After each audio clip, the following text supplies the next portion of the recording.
Hello दोस्तों, आज की कहानी है शादी करती बेटी को माँ ने दी दो सीख। दोस्तों, अब हर सप्ताह सोमवार, बुधवार और शनिवार आपसे मिलेंगे एक नई कहानी के साथ सुबह 11:30 बजे। लहंगे साड़ी की दुकान पर आईना के सामने लहंगे को अपने ऊपर लगा देख सखी ऐसी खुशी से चहक रही थी जैसे वह कोई अबोध बच्ची हो। खुद के ऊपर लगाकर सखी खुशी से 2 बार गोल गोल घूमते हुए फिर अपनी माँ दीपा जी की तरफ देखते हुए बोली, माँ बताओ कैसा लग रहा है। बहुत सुंदर है ना, बहुत बहुत सुंदर है ना माँ। मुझे यही चाहिए, मैं तो यही लूँगी। मुझे और कोई लहंगा अब चाहिए ही नहीं। अब मुझे कोई और लहंगा देखना भी नहीं है। लहंगा सही में बहुत खूबसूरत था। वह गहरा लाल रंग का था। लहंगा गोटा काम किया हुआ लहंगा सुंदर भी बहुत था, भारी भी बहुत था। दीपा जी चाहती थी कि सखी लहंगा थोड़ा हल्का ले ताकि वह पूरा शादी में सुकून से और आराम से बिना थकावट के सारे रस्मों और रिवाज को कर सके, अपनी शादी को एंजॉय कर सके। लेकिन इतनी भारी लहंगा, लेकिन लहंगा की खूबसूरती को देखकर और अपनी बेटी के चेहरे पर मुस्कान को देखकर उन्होंने मना नहीं किया। उन्होंने बोला, बेटा लहंगा बहुत ही खूबसूरत है और तेरे ऊपर तो बिल्कुल खिल रहा है मेरी प्यारी बच्ची। सखी अपनी माँ से हाँ सुनते ही खुशी से चहक पड़ी। वह अभी भी आईने के सामने अपना लहंगा खुद पर लगाते हुए गोल गोल घूम के चारों तरफ से देख रही थी, खुश हो रही थी, मुस्कुरा रही थी, झूम रही थी। दीपा जी अपनी बेटी को देखकर खुश हो रही थी कि कहाँ उनकी अबोध बच्ची, फूल सी बच्ची, कैसे अपने बचपन में दुकान पर अपने लिए फ्रॉक को पसंद करते हुए खुद के ऊपर ऐसे ही लगाकर आईना में देखकर ऐसे ही खुशी से उछलती थी। और आज वही उनकी बेटी इतनी बड़ी हो गई है कि अपनी शादी के लिए अपना लहंगा पसंद कर रही थी, लेकिन पसंद करने के बाद उसे खुद पर लगाकर खुशी से उछलना आज भी उसका वही बचपना था। आज भी वही निश्चल मासूमियत थी। उसके चेहरे पर आई खुशी से उछलना, कूदना और इतराना आज भी वही था। सच में सही तो कहते हैं लोग कि बेटियां बहुत जल्दी बड़ी हो जाती है। उसकी बेटी भी तो कितनी जल्दी बड़ी हो गई। कैसे समय निकल गया पंख लगाकर, पता ही नहीं चला।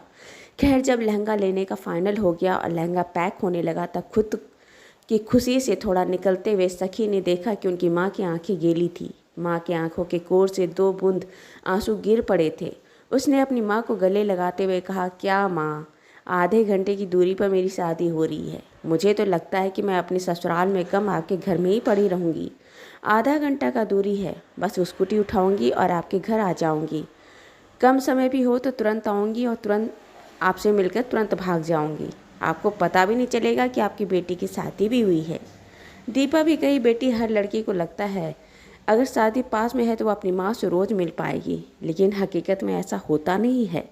शादी के कुछ टाइम तक उसे अपने माँ पिता की बहुत याद आता है। मायका और माँ बाप से मिलने की खुशी वह कभी मिस नहीं करती।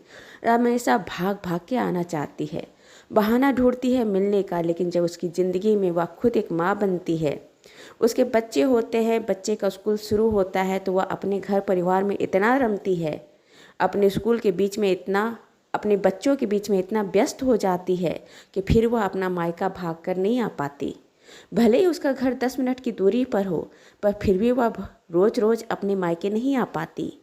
सखी बोला, ऐसा नहीं होगा माँ, मैं आपसे रोज़ मिलूंगी, मैं आपसे कभी दूर नहीं हो सकती। दीपा जी बोली, देखूंगी मेरी बच्ची, तुम अभी ऐसी सोच रही हो ना, ऐसा मैं भी सोचा करती थी, पर सही बताऊं तो शादी के बाद ऐसा हो नहीं पाता मेरी बच्ची। और दीपा जी प्यार से अपनी बेटी को फिर से गले लगा ली। दीपा जी के परिवार में दीपा जी, उनके पति और उनकी बेटी सखी और उनका एक बेटा था। बेटा भी छोटा था, 9वीं में पढ़ रहा था। दीपा बड़ी थी और उसकी भी हाल में शादी तय हुई थी। 1 महीने बाद उसकी शादी होने वाली थी। ऐसे में सखी और दीपा जी लगभग हर एक दिन में मार्केट शॉपिंग करने जाते। कुछ ना कुछ काम होता ही था। कभी ज्वेलरी खरीदने जाते थे, कभी सैंडल खरीदने जाते थे, कभी कपड़ा, कभी लहंगा, कभी साड़ी। कितनी सारी चीज़ें होती है शादी के घर में, कितना सारा खरीदना होता है। खरीदारी तो बहुत दिन से चल रही थी, लेकिन सखी उनकी बेटी को उसकी पसंद का लहंगा उसे आज मिला था।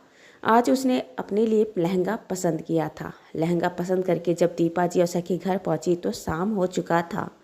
जाते ही दीपा और सखी ने खाना बनाया, सबने खाना खाया और उसके बाद सखी रात के 9 बजे अपने पापा को अपना लहंगा दिखाने के लिए ले आई। उसके पिताजी लहंगा देखकर बहुत खुश हुए। मेरी बच्ची बिल्कुल राजकुमारी लगेगी, दुल्हन लगेगी, बहुत सुंदर लगेगी। उसकी तारीफ कर, उसे ढेर सारा प्यार कर, दुला कर सखी के पिता सोने चले गए। अब सखी अपना लहंगा उठाकर अपने कमरे ले गई और साथ में अपनी माँ दीपा जी को भी पकड़ कर ले गई।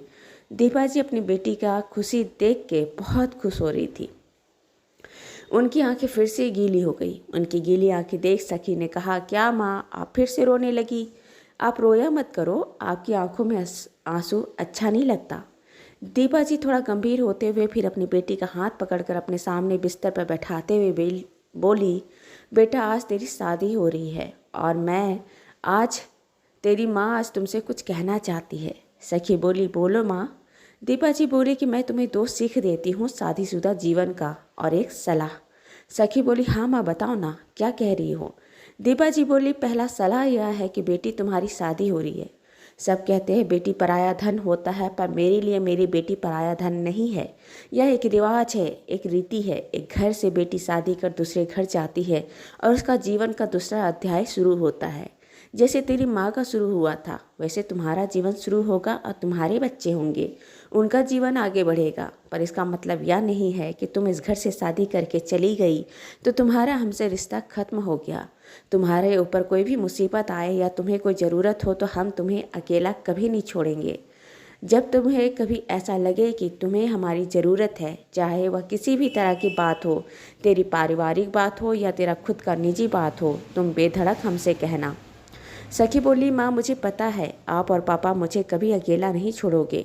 दीपा जी फिर बोली, पहला सलाह यह है कि जब शादी हो जाए तो उसके बाद तुम हर महीना कुछ ना कुछ पैसा, जितना तुम्हें ठीक लगे, जितना तुमसे करते बने, कुछ ना कुछ पैसा हर महीना तुम अपने पास बचत करना, जिससे वह तुम्हारी तकलीफ़ की घड़ी में, दुख की घड़ी में तुम्हारी मदद करेगा। दूसरा सलाह यह है कि बेटा, हम तुम्हारी शादी अच्छा घर परिवार देख कर रहे हैं, तुम भी सब कुछ अच्छा देख कर रही हो, पर हमेशा ऐसा नहीं होता कि जो दिखता है वैसा होता है।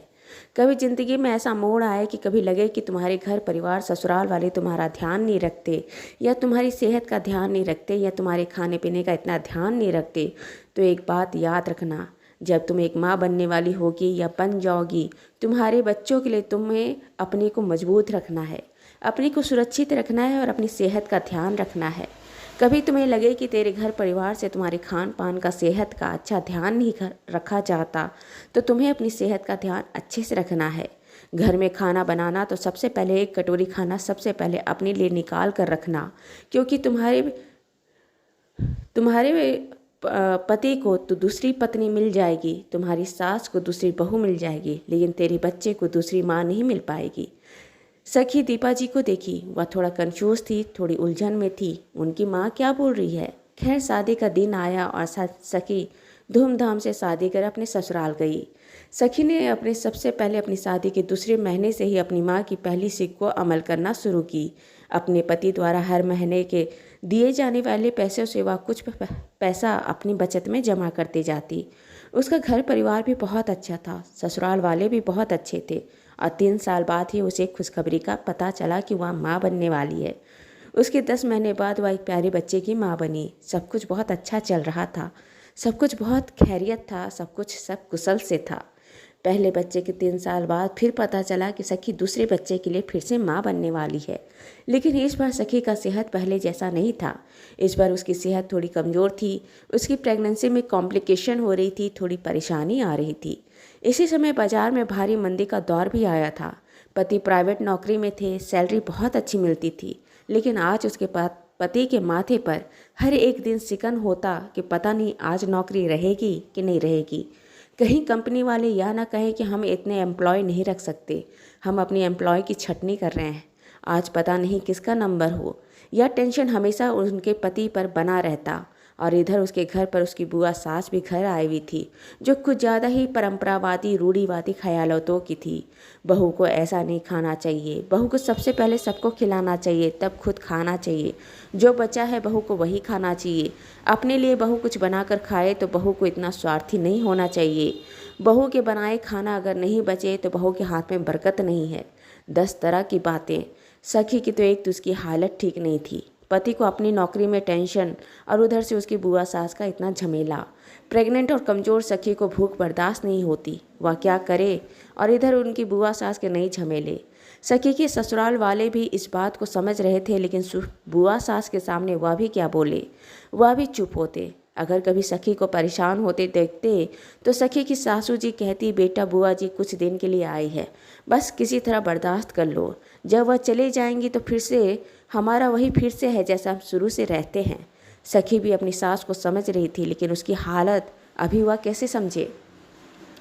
भूख उसको बर्दाश्त नहीं होती, उसे चक्कर आने लगते, उसे कमजोरी होने लगती, खड़ा होते नहीं बनता, वह क्या करे। और कभी वह अपनी बुआ सास की बात को लेकर अपने पति के सामने बोलती तो पति भड़क जाता, कहता मेरे खुद के झंझट हैं या नौकरी के लाले पड़े हैं, मेरी नौकरी छूट जाएगी तो खाने के लाले पड़ जाएंगे, एक बच्चा आने वाला है, उसका खर्चा कैसे होगा, उसकी दवाई, तुम्हारी डिलीवरी, कैसे सब कुछ होगा, तुम्हें कुछ समझ में आता है, तुम तो अपना ही रोना रोती हो। सखी हद से ज़्यादा परेशान थी, करे तो क्या करे और क्या नहीं करे। फिर उसे अपनी माँ की दूसरी सीख याद आई। सखी दूसरे दिन से खाना बनाती, पर अपने लिए सबसे पहले एक कटोरी में अलग निकाल लेती। उसे अपने समय के हिसाब से, अपनी ज़रूरत के हिसाब से पहले खाना खा लेती। उसके सासू जी को भी उसने बता दिया और सासू जी ने भी उसे बोला कि या तुम बहुत सही कर रही हो, अभी तुम्हारा और तुम्हारे बच्चे का सेहतमंद होना बहुत ज़रूरी है, तुम जो कर रही हो अच्छा कर रही हो। इधर उसके पति ने कहा कि ऐसा लगता है कि अगर मेरी नौकरी छूट जाएगी तो हमारा क्या होगा, या घर कैसे चलेगा, या परिवार कैसे चलेगा। सखी उसे बोली, आप परेशान मत होइए, हमारी शादी को आज 6 साल होने जा रहे हैं और इन 6 सालों में हमारी शादी के दूसरे महीने से ही मैंने कुछ ना कुछ पैसा अपने बचत में जमा करते गई थी। कहते हैं आपके पास कोई कमाई का जरिया ना हो तो आपके पास 6 महीने का पैसा इतना हो कि आपके घर का खर्च निकल सके, आपका घर का खर्चा चल सके। और आज मेरी बचत में इतना पैसा है कि हम 2 साल का खर्चा हम आराम से निकाल सकते हैं, इसलिए आपको किसी चीज़ को लेकर परेशान नहीं होना है। अगर नौकरी जाती है तो जाती है, लेकिन आप अपनी सेहत का ध्यान रखें, अपने घर की शांति पर ध्यान रखिए, खुद के मन की शांति पर ध्यान रखिए। आप इतने काबिल हैं, कहीं ना कहीं कुछ अच्छा कर ही लेंगे और हमारा घर का खर्चा भी चल जाएगा, आप परेशान मत होइए। सखी के पति को उस दिन बहुत मानसिक संबल मिला अपनी पत्नी की तरफ से। कितनी बड़ी बात थी। उसी दिन से उसकी थोड़ी चिंता कम हो गई थी। परेशानी तो वही थी, लेकिन उसकी चिंता थोड़ी कम थी। इधर 2-1 महीने बाद उसकी बुआ सास चली गई, लेकिन बुआ सास के रहने के दौरान वह हर दिन खाना बनाने के बाद सबसे पहले अपने लिए एक अलग कटोरी में खाना निकाल लेती, समय से खाना खाती, दवाई खाती और अपनी सेहत का पूरा ध्यान रखती। उस 2-4 महीने की परेशानी के बाद उसके घर में फिर से सब कुछ सही हो गया और कुछ महीनों बाद उसके दूसरे बेटे का सकुशल इस घर में आगमन हुआ। आज उसे पता चल रहा था कि उसकी माँ ने 2 सलाह कितने अच्छे दिए थे, पहले बचत का और दूसरा कि जब तुम्हारा कोई देखभाल करने वाला नहीं हो, तेरे खाने पीने का ध्यान रखने वाला नहीं हो, तो खाना बनाने के बाद सबसे पहले अपने लिए खाना निकालो, क्योंकि तुम्हारे घर में तुम्हारे रिश्ते का, तुम्हारे पोस्ट का दूसरी औरत आ सकती है, लेकिन तुम्हारे बच्चे के लिए दूसरी माँ नहीं आ सकती। उनकी माँ ने कितनी अच्छी बात कही थी, साथ में समझाए भी थे कि किस सलाह का किस समय और कहाँ पर कितना उपयोग करना है, यह तुम्हारे ऊपर है। और सखी ने दोनों सलाह और सीख का सही समय पर और सही जगह पर उपयोग की थी और आज उसकी गृहस्थी फिर से वैसे ही सुंदर और शांतिपूर्ण थी। दोस्तों, ये कहानी आपको अच्छी लगी हो तो इसे लाइक करें, शेयर करें, सब्सक्राइब करें और मिलते हैं एक नई कहानी के साथ एक छोटे से ब्रेक के बाद। धन्यवाद।